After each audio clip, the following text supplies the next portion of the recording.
I did not want to be in band in college. I was very, very involved in band in high school. I was a drum major and we had a very serious competitive band, so I was kind of ready to do something new and did not plan on being in marching band at all. My first year was the year that we had nothing.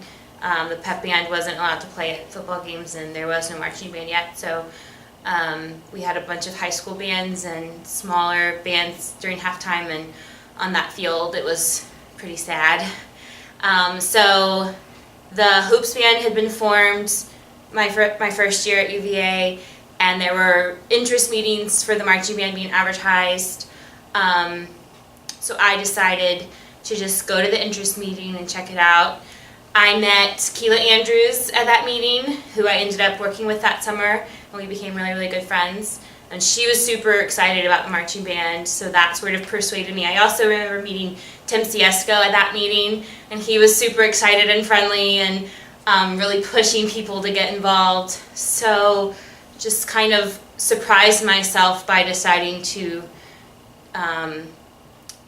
join the band. And then I met Pease and ended up being a drill instructor that first year, and I was very, very happy with the decision. It ended up really shaping my time at UVA, and I couldn't be happier with the role I played there and the experiences I got there.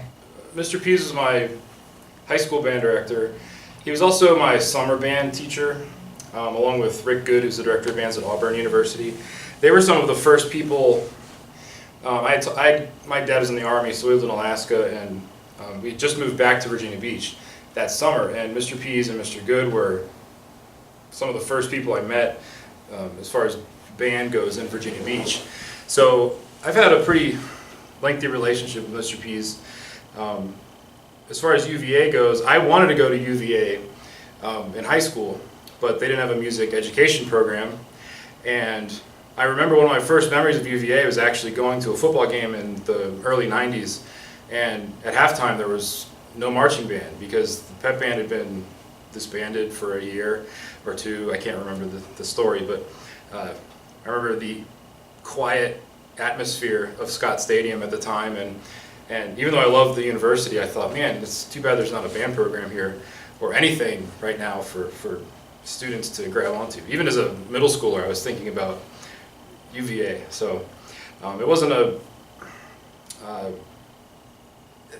surprise that I didn't go to Virginia because there wasn't a program, and that's how I ended up at George Mason. I ended up at UVA because of Mr. Pease, obviously. I had been at Western Michigan doing a year of graduate study, and I remember April 23rd or 24th, 2003, final exams were still going on at Western Michigan, and I didn't have any finals that particular day, but I was in the office early just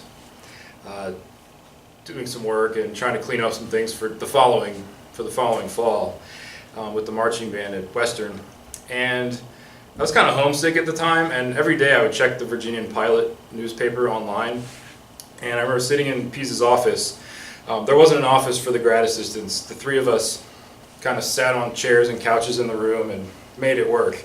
But I remember looking at the Virginian Pilot, and that day there was an article about the Hunter Smith and Carl Smith donating money for an arts program or an arts building at UVA, and then also setting aside a donation for a marching band. And I remember looking at it, and my first thought was, Mr. Pease needs to apply for this job. He needs to go back to Virginia, and he needs to start this, because I saw what he did at Western Michigan, and I knew that that program, the success that it had, could be duplicated somewhere else, and maybe even pushed to another level with the funding that UVA would provide with this donation. So I was about to call Mr. Pease just to say, hey, this article just came out, and the phone started ringing in the band office. I remember Pat Rooney, was band director at JMU. I remember Pat calling and asking to speak to Mr. Pease, and of course I didn't ask why, I just took the messages down, but then Dave McKee at Virginia Tech called. There were all these phone calls all of a sudden, and I'm thinking, oh my gosh, I'm not the only one thinking this. Even though I didn't know what they were calling about, it was pretty obvious. So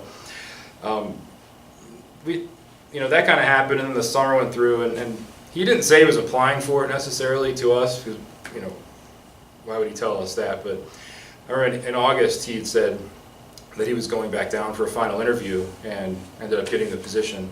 And what that meant for Western, they were pretty bummed because they were losing their band director. But I know that a couple of us who were up at Western Michigan at the time, BJ Miles being one of them, we were really thrilled that he was going to get to start this program. So I ended up at UVA. After that time, I was kind of taking classes at Western and teaching at a middle school and elementary school, teaching band and music.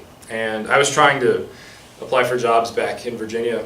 And Mr. Peasy called, we talked and said, well, do you want to come to UVA and start a band? And I thought, well, wait, there's no music. I mean, there is a music program at UVA, and it's great. I just was thinking it didn't have the music education program I was looking for, or a conducting program. So I thought, okay, cool, I'll look into it, but what the heck am I going to study? It basically meant I had to start over school-wise. And we navigated that and made something work, but it was just such a thrilling moment to know that I would get a small role in being around this marching band that I never got to see, and I finally got to see it happen. So really exciting times. Band is a small world, and I think through these videos that we're all watching, we're kind of seeing that. I knew every single staff member, even Doug Phillips, who I'd never met before, but I knew who he was. Doug Phillips was a student at Western Michigan University prior to my time there.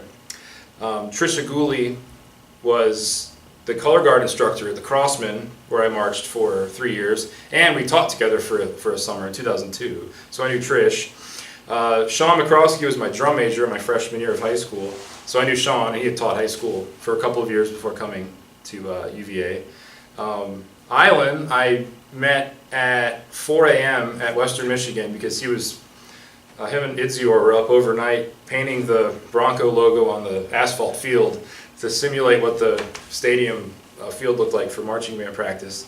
And of course I knew Mike Idzior as he was one of the drum majors at Western. So I think the only person I didn't know was Diane, who worked with Erica. I think she was the only person I didn't know going in. And Mr. Purvis, Dwight Purvis, I didn't know him either, but that didn't take too long to introduce myself to him. I went to the interest meeting in the spring. I did not do hoops band, that very first hoops band. And then I remember meeting with the leadership team, getting ready for band camp, and just meeting all of these unique individuals, very UVA group of people. And then band camp, I think, probably sticks out in my mind the most. I just think that it was a lot of fun. I loved my section. I loved everybody in the section. I was paired up with Whitney Hassler, who's coming in as a first year, and we became very, very good friends kind of overnight in the English Inn, I think. It felt like a family really quickly. It felt like this is a group of people who have a common goal, and you could feel the energy, and you could feel that it was going to be successful from the beginning because everyone is really determined to make it that way. And I think that first leadership group, we were much, much smaller than the leadership team is now, and everyone was just so excited and really wanted to make it something special.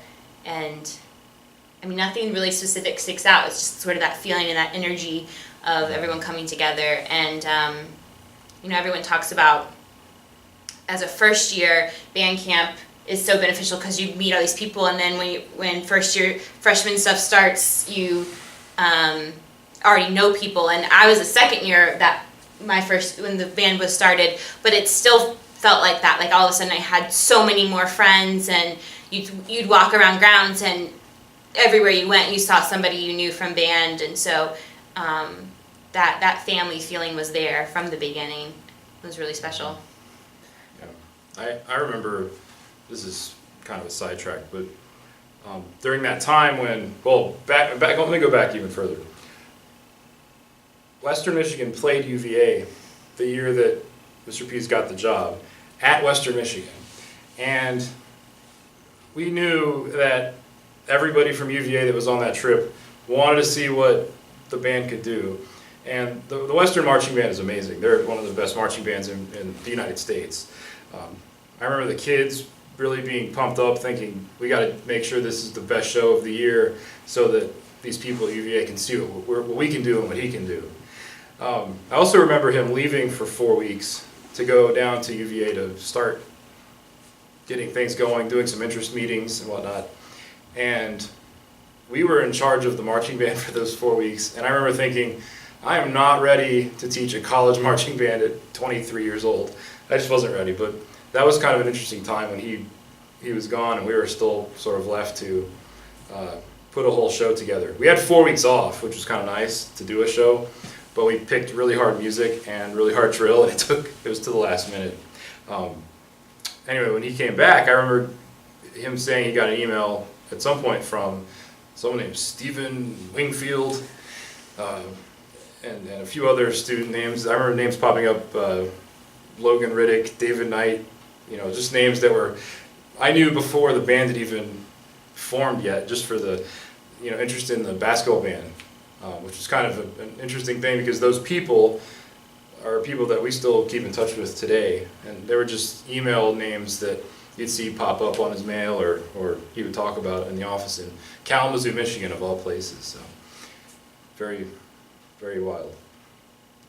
And I actually played in the hoops band the first year. I went to both tournaments, the Greensboro trips, because I had spring break that week. And I needed to take the GREs, and anyway, so I planned it out where I took the GREs in Virginia Beach, and I went to the women's tournament, the men's tournament, and I got to meet some of those names that I had seen on paper. But you could tell from that minute, the students that wanted to be in that band, the hoops band, and then later the marching band, UVA students are very dedicated people. They want the best, and they want to be a part of the best product possible.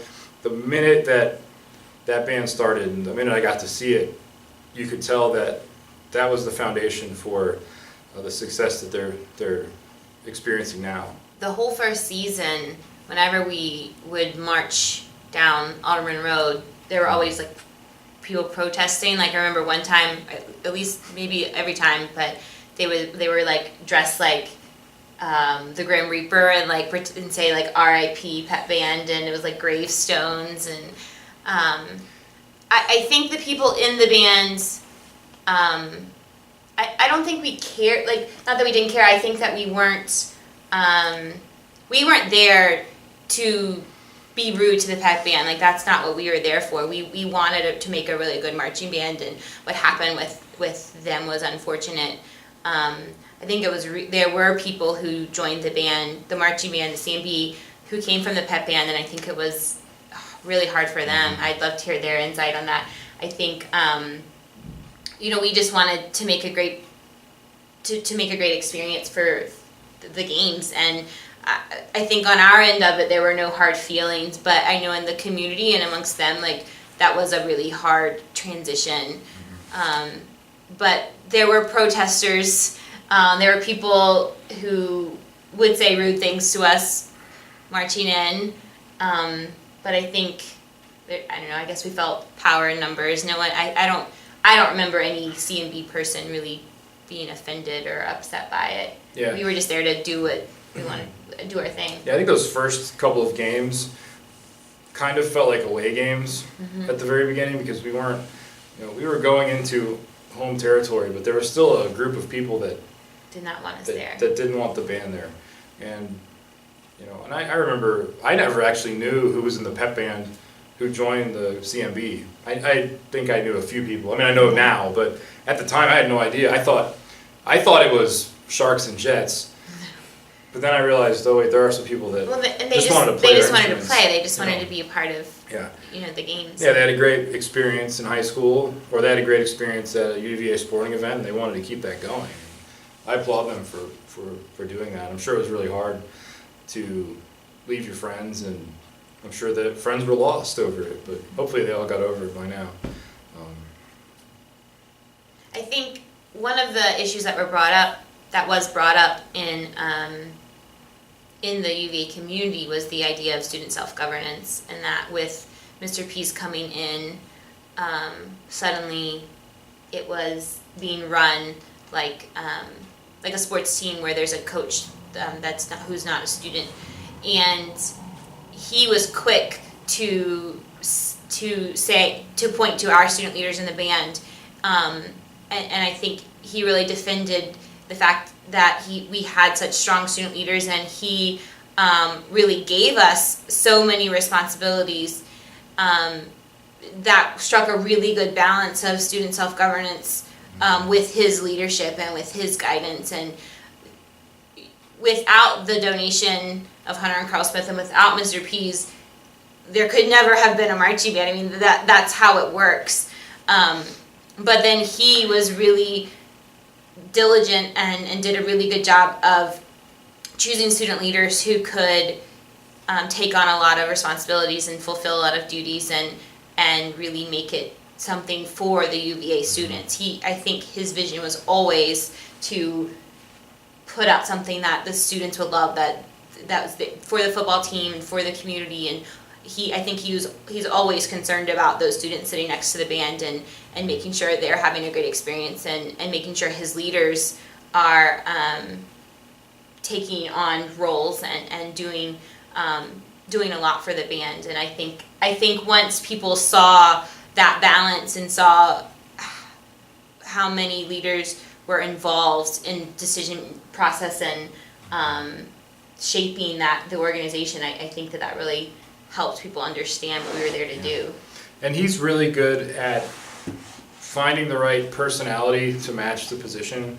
I think he's, as somebody who teaches high school or taught high school and is in music education, he is the master of finding the right person for that role. The equipment staff the first year, having Trevor Perrier in there. And he pushes you to agree to know what your best place is, like to help you I think he really shapes people into becoming the kinds of leaders they're capable of being.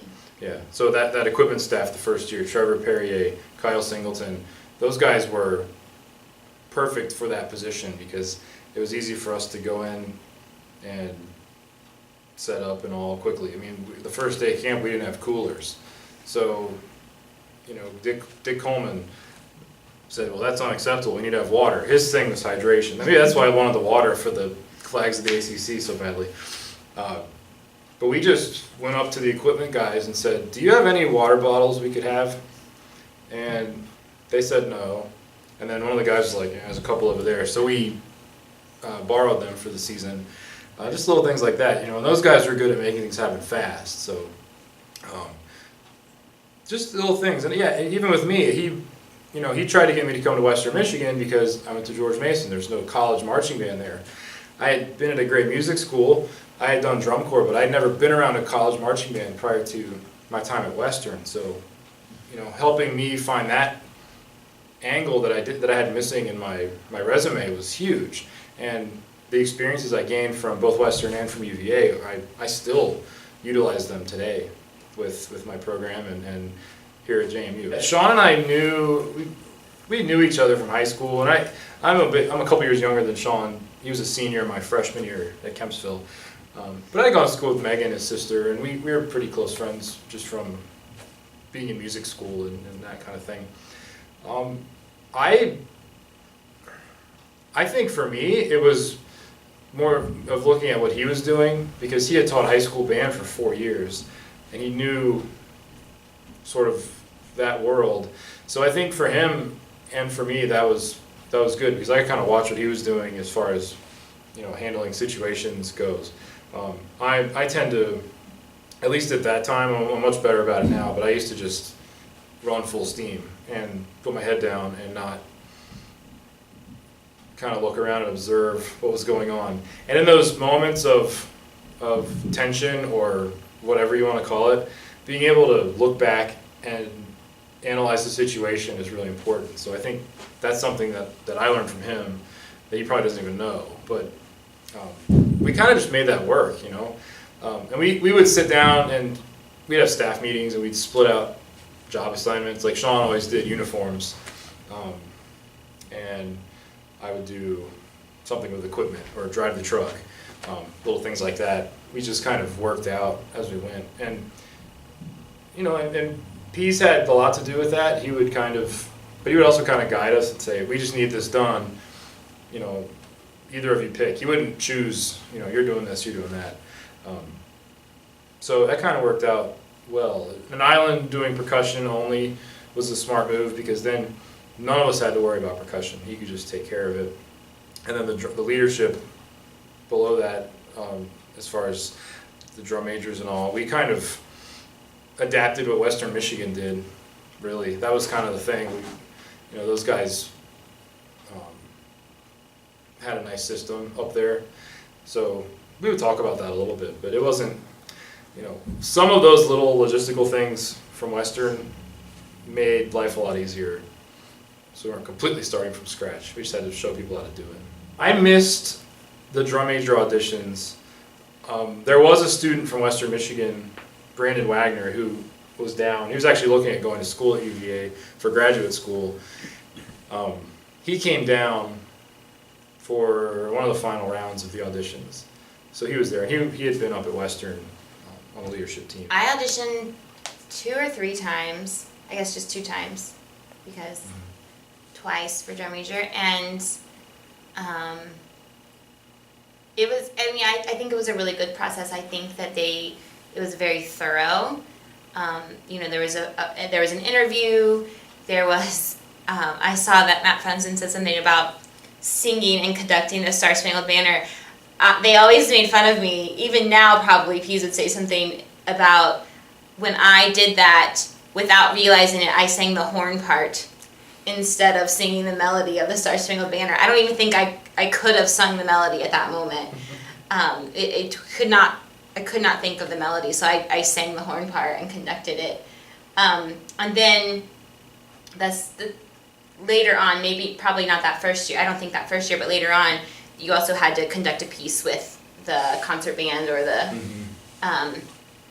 and so there was a lot involved, a lot of preparation involved, and I think that they made the right choice by not picking me. I don't think I would have done as well as I think it goes back to what we said before about Mr. Pease really understanding leaders, and I think the people he chose for drum major every year have been very different, but really good fits in different ways for the band, and I wouldn't have changed it. I think looking back now, I was perfect for my section and what I did, and the drum majors were all really good in really different ways.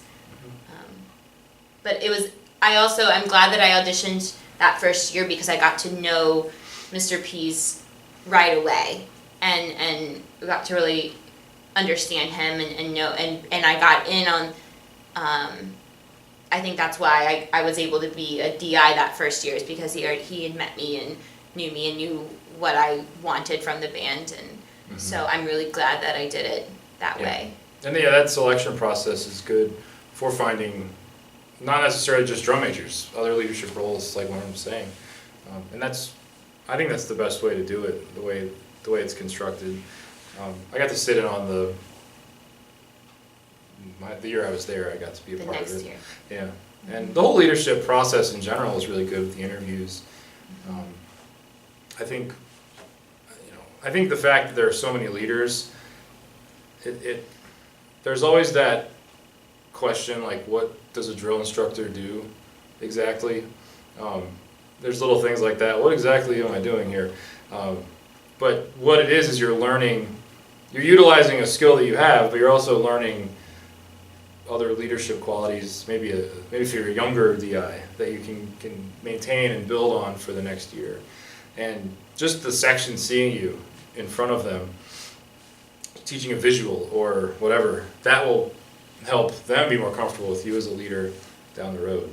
So I actually ended up utilizing DIs at high school after the first year or second year at Chantilly, because of the same thing. We had a bunch of senior leaders, and then they would leave, and then we'd have these juniors come in, and they didn't know what they were doing. So we started the DI position to kind of get them rolling. so they understood our expectations and the section's expectations, and develop some skills so the next year they weren't completely clueless going in. So I think it's great.